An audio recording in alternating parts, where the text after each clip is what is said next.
After extensive consultations with stakeholders across the transport sector, a number of critical concerns and proposals were raised regarding livelihoods, operations, and sustainability of the industry.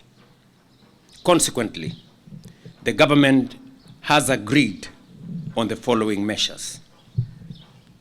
The Ministry of Transport will engage financial institutions and the banking sector to provide a platform for transport operators to address the financial challenges arising from the current crisis, including the possibility of temporary relief on lending terms within the sector. Many of the good people standing behind me have vehicles, transport vehicles on loan from some of the financial institutions. The government of Kenya, through the ministry, is going to engage those financial institutions so that we can seek some relief for our transport sector as we all face the crisis ahead of us. Number two, the Ministry of Transport will work together with Insurance Regulatory Authority to engage stakeholders and address concerns relating to insurance claims affecting public transport operators. There is a big issue about transport operators, despite having insurance covers for their vehicles and passengers, end up paying bills when accidents occur and insurance companies go scot-free. This is a concern we must address so that an insurance cover has to mean something when it is paid for by our transporters. I have further directed that an immediate review of both the Insurance Act and the Auctioneers Act be undertaken to conclude within the next 3 months in order to establish a more responsive and fair framework for players within the sector. The Ministry of Transport, through the National Transport and Safety Authority, will engage transport network companies and drivers operating under the digital taxi platforms with a view to immediately implementing regulations on a minimum taxi fare and resolving the long-running disputes affecting the ride-hailing sector.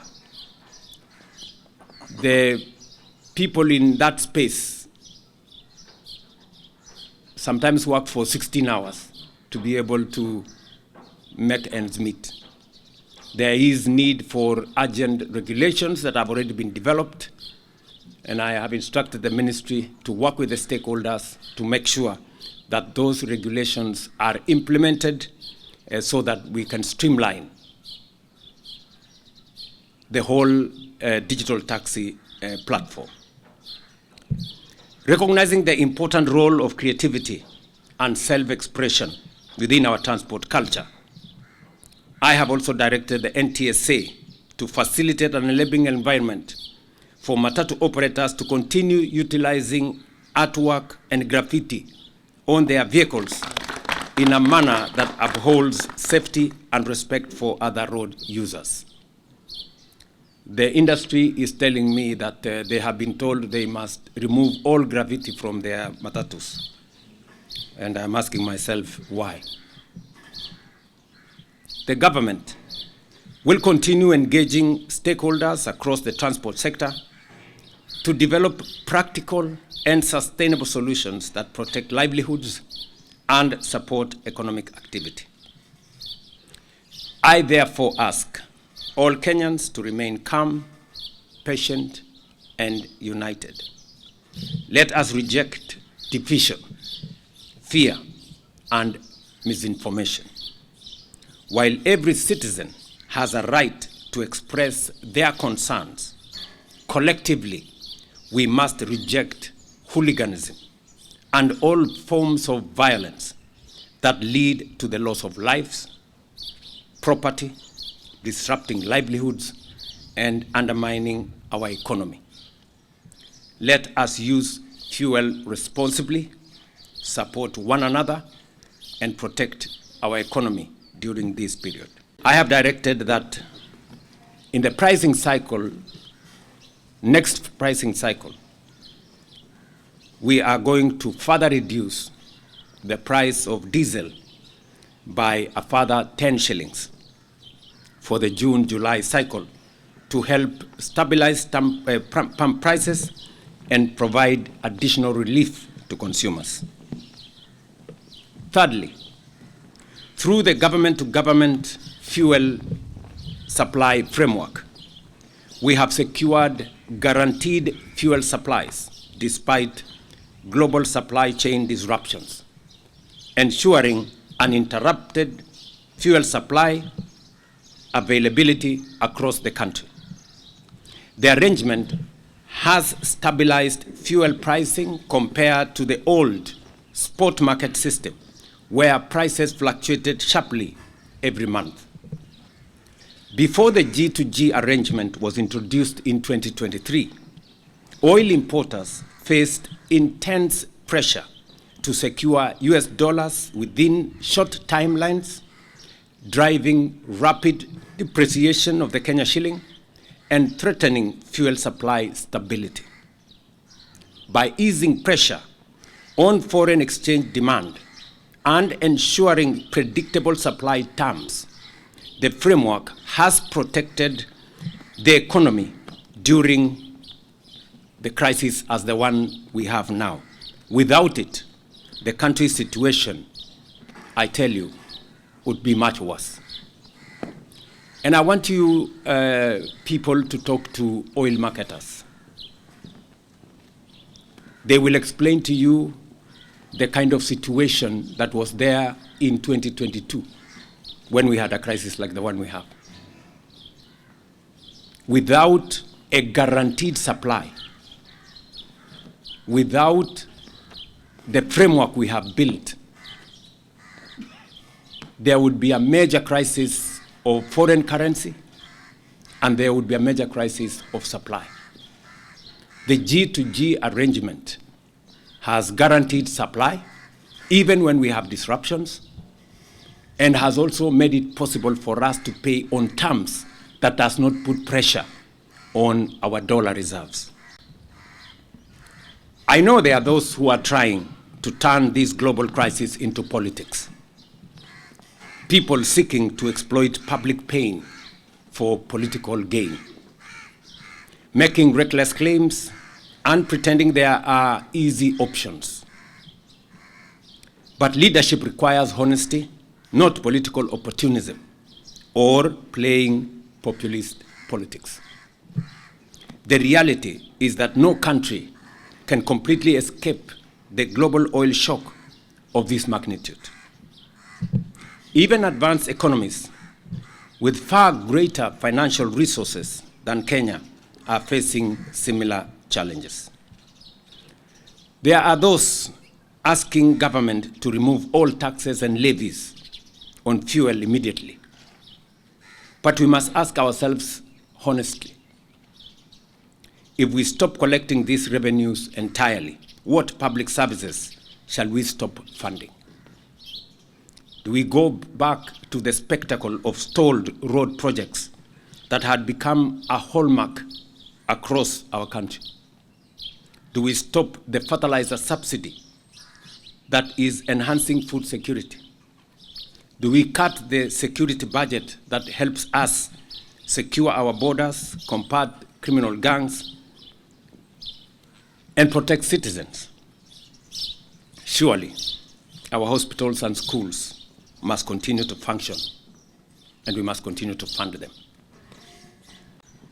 Equally, we are accelerating investments in renewable energy, electric mobility, modern public transport, and energy security infrastructure so that future generations of Kenyans are less exposed to global fuel instability. We must embrace electric vehicles as a first step, and the government has already ordered 3,000 electric vehicles through the Ministry of Interior for use by our security and administration officials.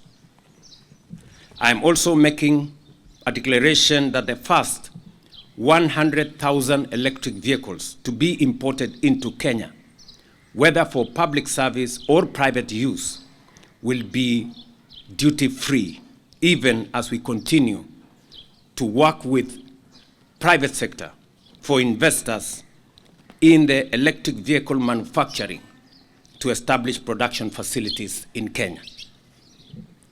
This is not only about overcoming the current crisis, but also about building a more self-reliant, resilient, and economically secure Kenya for generations ahead. These are not easy decisions. Leadership requires us to make responsible decisions not only for today, but also for the long-term stability of our economy and our country. Because we do not know how long this crisis will continue, or whether prices may even rise further in the months ahead, we must act with care, responsibility, and sustainability in our mind. Fellow citizens, every nation facing this crisis is being forced to make sacrifices. Kenya, too, is making sacrifices, but they must be fair, responsible, and sustainable. Our responsibility as government is to solve today's problem without creating a bigger problem tomorrow. Our duty is to protect Kenyan families today while ensuring long-term stability of our economy. That is why government continues to review every possible measure to reduce pressure on citizens while safeguarding the economic stability of our country. We are engaging stakeholders across the transport sector, agriculture, industry, and business community to develop practical interventions aimed at reducing the impact on livelihoods and economic activity. This crisis is also a reminder that Kenya must never remain permanently vulnerable to external oil shocks and conflicts happening thousands of kilometers away from our borders. Therefore, the government of Kenya, working together with our East African partner states and the private sector, is determined to bring into production our oil reserves and resources in Turkana and across the East African region, alongside the development of a regional refinery to reduce our vulnerability to disruptions beyond our control. And that is why I have, in the last 6 months, engaged my colleagues in the East African region to bring all our efforts together so that we can use the resources that we have in our region to industrialize our region, but also to build the necessary resilience by having our own refinery in this region. That is work in progress, and I will be briefing the country as we move along. We've called off the strike. We had suspended the strike, but we've called it off. So we will not have strike next week. We are going to work. Thank you. His Excellency the President of the Republic of Kenya, as the transport sector, we are happy with what you've come up with, and we are going to support the government. The government belongs to us. We want to thank the governor of Nairobi, because we know that the county of Nairobi lost a lot of money, and we agreed with him that we have to work together to make sure that everything is going to work. So we want to thank the government. We want to thank the president. We know he has sorted out a lot of our issues, which has been pending for long. The issue of 14-seater within Nairobi and Mombasa, he has sorted it out. We know very well within Mombasa we do not have new vehicles, we have old vehicles. We know what has been happening. Our people has been taking vehicles from Somali and Tanzania, the old vehicles, to bring them here. They are not paying duty. So we welcome that, His Excellency. We are going to work with your government. We, all of us, we are Kenyans. We want peace in this country, and we want to be united so that we can move forward. When the president talk about Singapore, to me, I've seen it's a reality. So let's put politics aside. Politics will come 2027. Let's build our country. Thank you. Your Excellency, ours is to say thank you. My name is Edwin Smukabana, Chairman of Federation of Public Transport.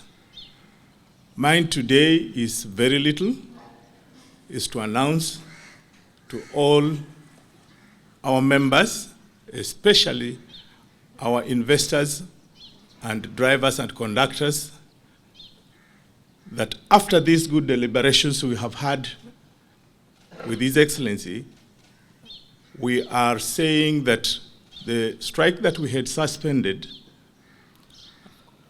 has been called off fully, and we are hoping that this will take immediate effect. Everybody to return the vehicles on the road, and for the entire country to understand that I think there is an economy here to save, and we are all looking forward to His Excellency to ensure that he drives the agenda of public transport. We have been promised a lot of things, including the electric motor vehicle.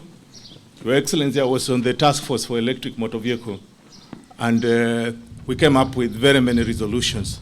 It is very good that today you have spoken to it. We further would like to thank you very much on your statement on auctioneering and insurance. This is fantastic for us. That is all I would like to say today. For Wananchi, please bear with us. I think the economy comes first. Thank you very much. I would like to first start by apologizing to the country for the time that we went on strike. Ours, we said the vehicles stay at home, but we realized goons infiltrated, and some maybe political interests came in, and people lost their vehicles, people lost schools were vandalized, and other institutions. That was not us, and that's why we saw it best to go for negotiations. And as a result of the negotiations, His Excellency has been kind enough to give us what we've cried for since independence, the review of the insurance. So I will not dwell to what the Excellency talked about. The auctioneers, everybody who has a vehicle knows what is happening to us. We've lost more than enough. People have died because of stress and pressure. Na yetu ni kushukuru kwa sababu we've moved a step in the best direction as an industry. Lastly, there were many things that we discussed. We've been given CS for transport, so that we go and complete all the other pending issues. We've maybe he did not have enough time to talk about it, His Excellency, but the buses were being disturbed, and they have been waived from going to weighbridges, okay, and many other things. So ours is to say that we go to work, and we hope that by the next cycle we will get even better than the 10 shillings. So thank you very much, Your Excellency.